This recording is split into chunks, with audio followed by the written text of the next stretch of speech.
Dalam nama Bapa dan Putra dan Roh Kudus. Amin. Allah yang berbelas kasih, sabdamu adalah terang dan pelita hidup kami. Bimbinglah kami dengan Roh Kudus untuk mendengarkan dan merenungkan sabdamu. Dengan daya Roh Kudusmu itu, bukalah telinga dan hati kami untuk mendengarkan sabdamu.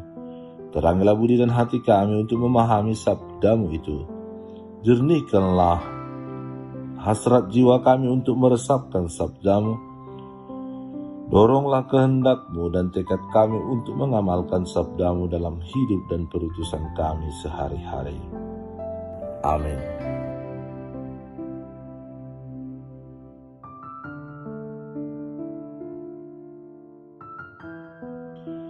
Tuhan bersamamu dan bersama rohmu. Inilah Injil suci menurut Lukas.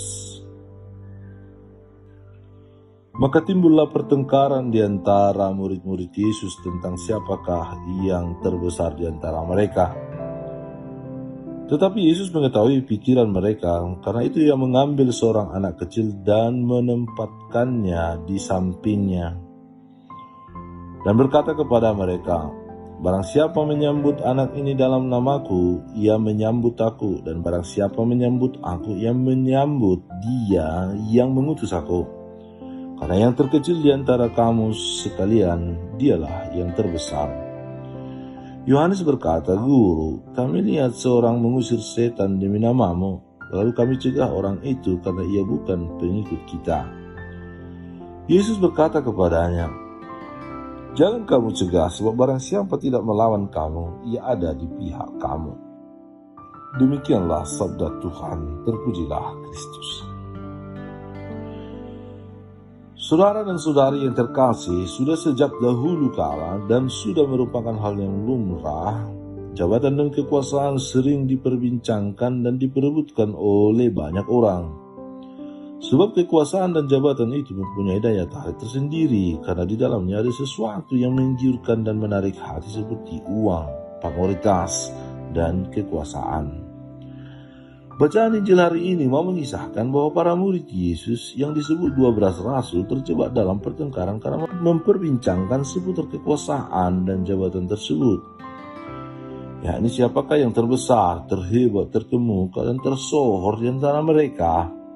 Tentulah perbincangan mereka itu bersumber pada pemikiran dan pemahaman yang salah dan keliru tentang Yesus.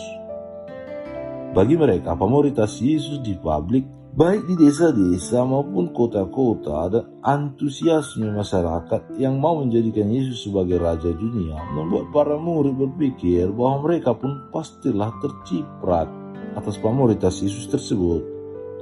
Sehingga dengan demikian mereka lantas memperdebatkan siapa di antara mereka yang terhebat, yang terkemuka, yang terkenal, dan yang terbaik di kalangan orang banyak, kini dan kelak.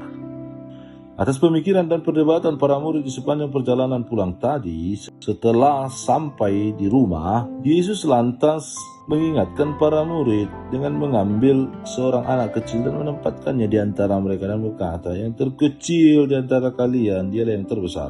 Perkataan Yesus ini mau menegaskan kepada para murid bahwa tujuan mereka menjadi murid Yesus bukanlah untuk menjadi orang yang hebat, orang yang punya jabatan, ataupun orang yang berkuasa atas orang lain, melainkan orang yang mampu dan mau melayani satu sama lain dengan merendahkan diri mereka.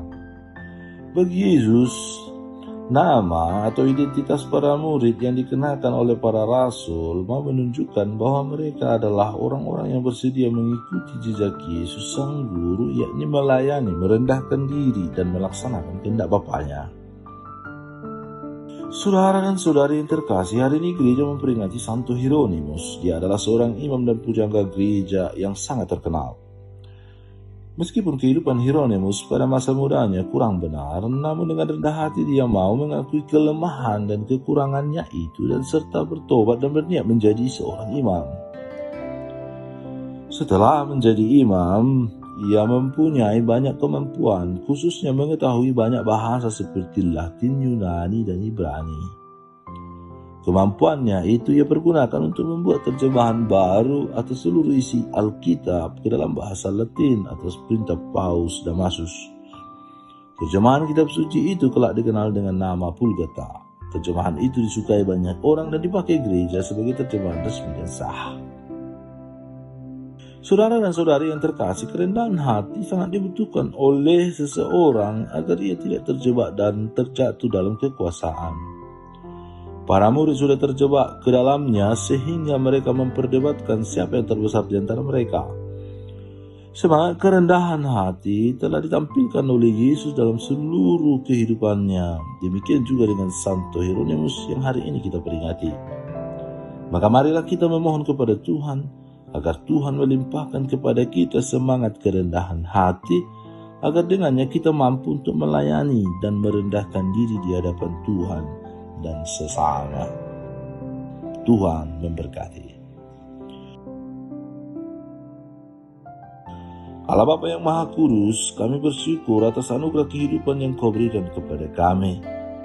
Semoga kami senantiasa sadar dan bening hati, agar dapat mendengarkan sabda-Mu dengan seksama dan melaksanakannya dengan gembira. Dengan pengantaraan Kristus Tuhan kami. Amin. Allah Bapa kami, penuntun kehidupan, Engkau telah menuntun Abraham menuju tanah terjanji. Engkau juga menuntun bangsa Israel menuju tanah Yerusalem melalui tangan Musa. Kini kami umat-Mu keuskupan Padang sedang berjalan bersama dalam sinode kefikepan menuju keselamatan yang Engkau janjikan dalam diri Putra-Mu Yesus Kristus. Tuntunlah peziarahan hidup kami dengan kuasa Roh Kudus-Mu, agar kami tetap tabah, sabar dan setia menghadapi kesulitan dan tantangan hidup. Bimbinglah kami supaya mampu berjalan bersama, saling meneguhkan dalam iman, harapan dan kasih. Bunda Maria, doakanlah kami putra-putrimu sepanjang sinode kefikepan ini berlangsung. Ya Bapa, Engkau kami sembah dan muliakan, kini dan sepanjang masa. Amin.